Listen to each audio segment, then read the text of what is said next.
프랑스. 여러분은 프랑스 하면 무엇이 먼저 떠오르시나요? 그렇죠.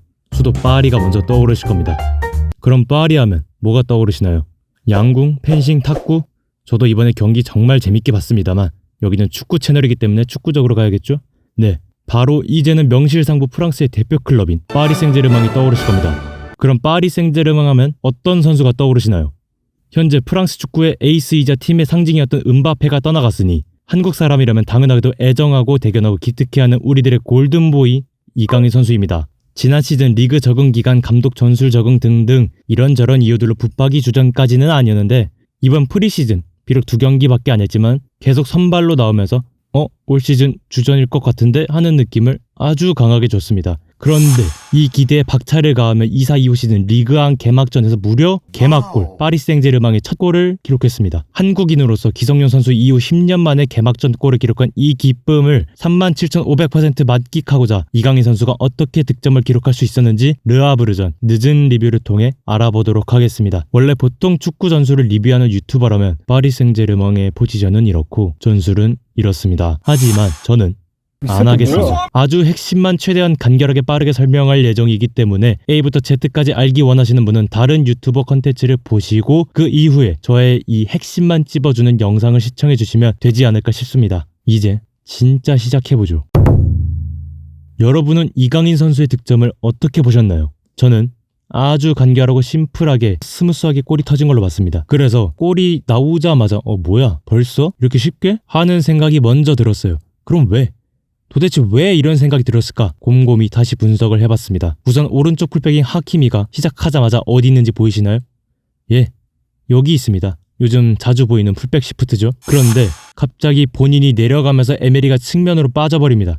그리고 측면에 있던 이강인은 하키미가 있던 하프스페이스로 자리를 옮겨갔죠. 이렇게 3자 간의 스위칭을 통해 상대를 교란했고 초반부터 르아브르 수비를 혼란스럽게 했습니다. 근데 사실 이건 그렇게 중요한 건 아니에요. 그냥 있어 보이려고 말했습니다. 흔한 포지셔닝 플레이예요.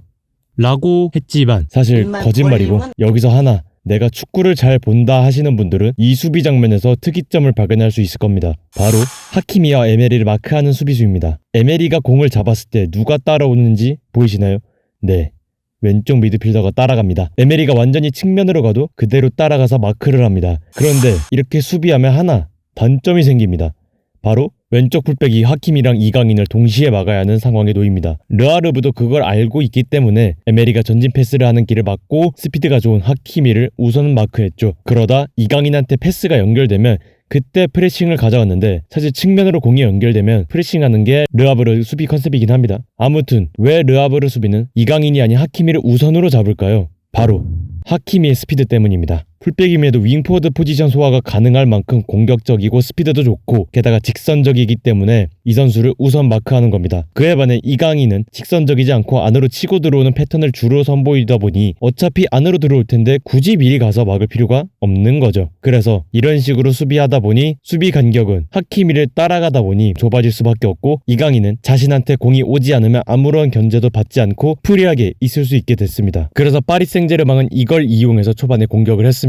바로 반대 전환을 위해 반대 측면을 이용하는 것이죠. 이건 제가 지난번에 설명했으니 한번 보신 분들이라면 쉽게 이해하실 겁니다. 다시 돌아와서 앞서 말했듯 이 경기에서 르아브르는 파리 생제르맹이 측면으로 공을 보낼 때 측면에 위치한 선수가 볼을 잡았을 때 프레싱, 압박을 시작했습니다. 근데 지금 이 선수 보세요. 측면 수비 보던 선수인데 여기까지 압박 나갔어요. 솔직히 이럴 필요까진 없거든요. 근데 이런 선택을 한 이유가 있습니다.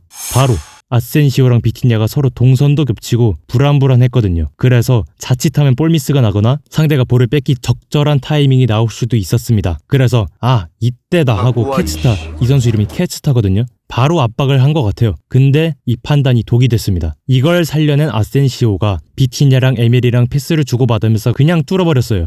사실 여기서도 살짝 디테일을 보자면 에메리가 르아브르 중앙 미드필더를 쓱 끌어냈고 이걸 발견한 아센시오가 빈 공간으로 2대1 주고받으면서 침투해서 2선 라인을 뚫어냈습니다. 솔직히 여기서 끝났어요. 수비 숫자보다 공격 숫자가 더 많아요. 게다가 음바페랑 이름은 비슷하지만 아무런 상관없는 음바에 여기 있죠. 공격력 개쩌는 풀백 하키미 여기 있죠. 상대보다 스피드에서 우세한 두 선수가 이렇게 있으니 원래도 간격이 좁은 수비를 하는데 다른 선수를 볼 여력이 없습니다. 그리고 이강인 선수 저기 혼자 있어요. 이 말인즉 수비는 상대한테 붙을 상황이 절대 나오지 않고 공이 연결되기만 하면 무조건 슈팅 찬스까지 나온다는 겁니다. 왜? 방해할 수비수가 없으니까요. 그래서 결국은 이강인 선수가 아주 쉽게 볼을 받아서 투터치만에 득점을 성공시켰습니다. 어떻게 보면 상대가 실수를 했기 때문에 나올 수 있는 장면이라 할 수 있지만 또 어떻게 보면 파리 생제르맹이 상대의 약점을 제대로 공략했다 볼 수 있는 득점이었습니다. 그리고 그 골을 우리 이강인 선수가 기록해서 너무 기쁘고 자랑스럽네요. 이번 한 골로 설레발 치는 건 좀 그렇긴 하지만 음바페도 없겠다. 골을 많이 넣어주는 시즌이 됐으면 좋겠습니다.